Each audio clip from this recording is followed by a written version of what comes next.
AG ನ್ಯೂಸ್ಗೆ ಸ್ವಾಗತ. ಆಕಸ್ಮಿಕವಾಗಿ ಕಾರಿಗೆ ಬೆಂಕಿ ಹೊತ್ತಿಕೊಂಡು ಕಾರು ಸುಟ್ಟು ಕರಕಲಾದ ಘಟನೆ ನಿಪ್ಪಾಣಿ ತಾಲೂಕಿನ ಮಾಣಗಾಪುರ ಗ್ರಾಮದ ಬಳಿ ಜರುಗಿದೆ.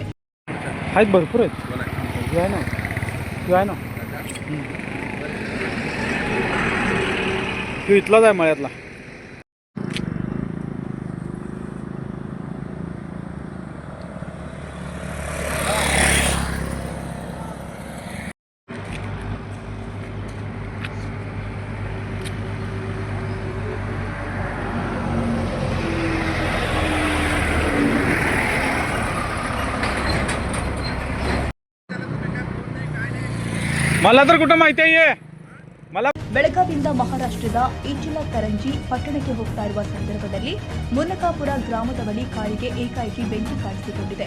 ಪರಿಣಾಮ ಇಡೀ ಕಾರು ಸುಟ್ಟು ಕರಕಲಾಗಿದೆ. ಘಟನೆಯಲ್ಲಿ ಯಾವುದೇ ಪ್ರಾಣಹಾನಿ ಸಂಭವಿಸಿಲ್ಲ. ಘಟನಾ ಸ್ಥಳಕ್ಕೆ ಸದನದ ಪೊಲೀಸರು ಭೇಟಿ ಕೊಟ್ಟು ತನಿಖೆ ಕೈಗೊಂಡಿದ್ದಾರೆ. ಕನ್ನಡಿಗರ ಮೆಚ್ಚಿನ ನಿಮ್ಮ ಎಜೆ 24/7 ನ್ಯೂಸ್ ಕನ್ನಡ ವಾಹಿನಿ ಇದೀಗ ಟಿವಿಯಲ್ಲಿ ಲಭ್ಯ. ನೋಟಿಸ್ ಕೊಟ್ಟಿದ್ರೆ ವಾಪಸ್ ತಗೋತೀವಿ. ಇವತ್ತು ವಕ್ಫ್ ಪ್ರಾಪರ್ಟಿ ಅಂತೇಳಿ ಬರ್ತದೆ ಅಂತ ಹೇಳಿದ್ರೆ ರೈತರು ಬೀದಿಗೆ ಬಂದು ಏನ್ ಮಾಡ್ಬೇಕಾಗತ್ತೆ? ಯಾರು ವೋಟ್ ಹಾಕಿಲ್ಲ ಅಂದ್ರೆ ಗ್ಯಾರಂಟಿನೆಲ್ಲ ಸ್ಟಾಪ್ ಮಾಡ್ಬಿಡ್ತೀವಿ.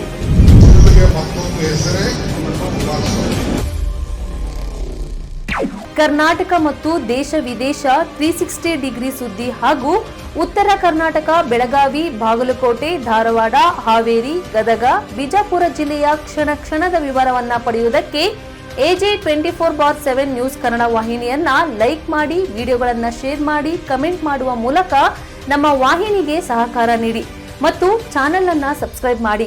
ಧನ್ಯವಾದಗಳು.